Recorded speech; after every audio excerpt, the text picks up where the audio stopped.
TR என்றாலே ஒருவித energy வரும். அந்த அளவிற்கு அவர் ஸ்கிரீனில் தோன்றினால் தன் அனல் பறக்கும் வசனத்தால் கவர்வார். ஆனால் எப்போதும் அவரை சமூக வலைத்தளங்களில் கிண்டல் செய்துதான் பார்த்திருப்போம். இவர் தன் கல்லூரி காலங்களில் பட்ட கஷ்டம் யாருக்காவது தெரியுமா?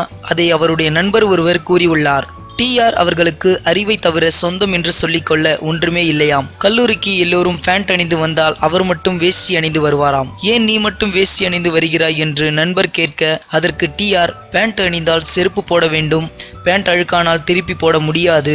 ஆனால் வேஷ்டி அப்படி இல்லை, என்னிடம் செருப்பு இல்லை, அதை மறைக்க வேஷ்டி கட்டுகிறேன். வேஷ்டி ஒரு பக்கம் அழுக்காகினால் திருப்பி கட்டுவேன் என கூறினாராம். இதை கேட்டபோது அங்கிருந்த பல இளைஞர்கள் கண்ணீர் விட்டு அழுதனர். இந்த வீடியோ பிடிச்சிருந்தா லைக் பண்ணுங்க. டிஆர் சார் பத்தின கருத்துக்களை கமெண்ட்ல போஸ்ட் பண்ணுங்க. மேலும் இது போன்ற பல சுவாரஸ்யமான தகவல்களை உடனுக்குடன் அறிந்து கொள்ள சினிமா நியூஸ் அப்டேட்ஸ் மறக்காம சப்ஸ்கிரைப் பண்ணுங்க.